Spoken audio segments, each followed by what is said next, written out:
Just picture it for a moment, a landscape that to most ancient civilizations simply meant death.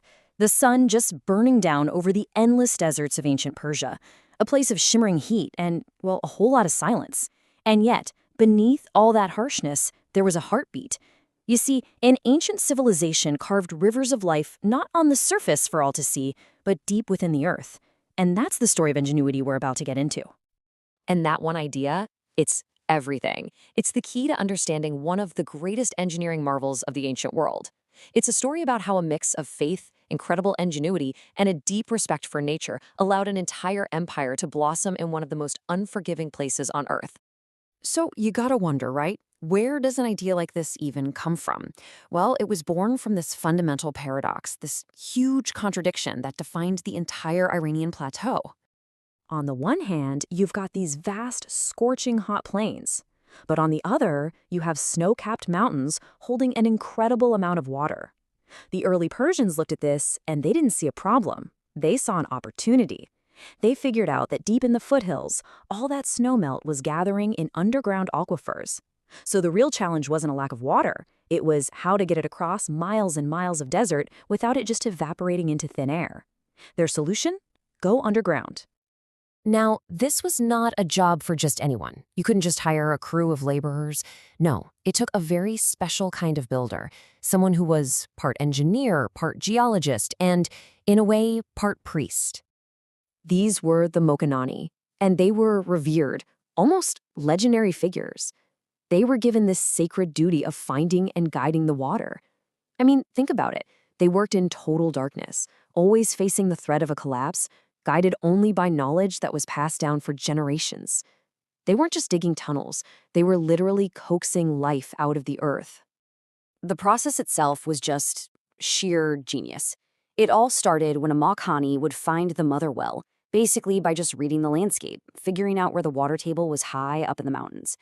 Then came the really hard part, carving a tunnel with a very gentle slope, sometimes for dozens of kilometers. That gradient had to be absolutely perfect. If it was too steep, the water would wear away the tunnel, too shallow, and it would just sit there. And they did all of this by hand, with the simplest of tools. Those vertical shafts you see were also crucial. They provided air and were the only way to get all that dirt out.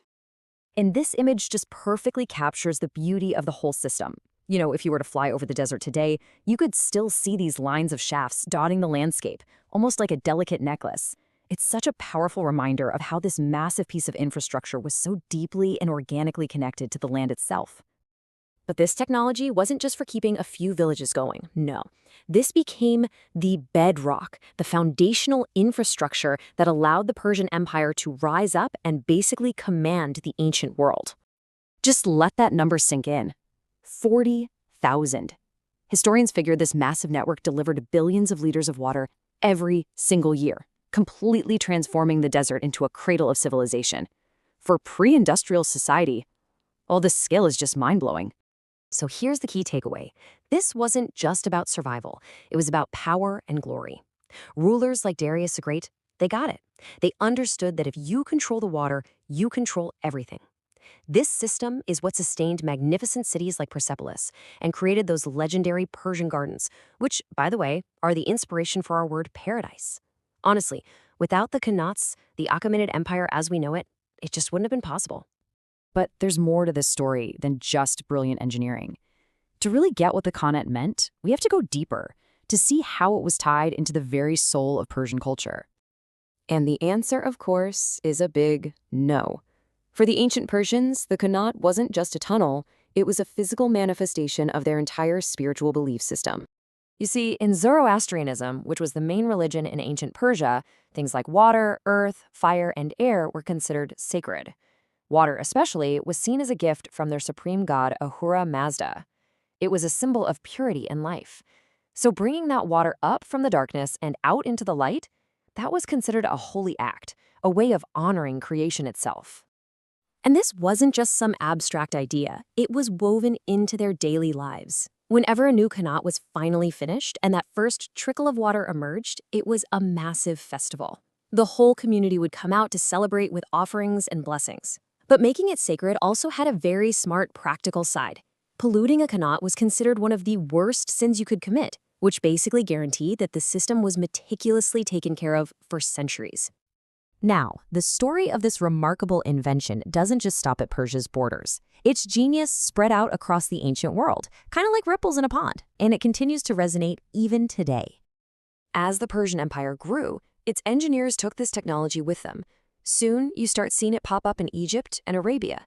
Later, during the Islamic Golden Age, it spread all across North Africa and into Spain, watering the famous gardens of Cordoba.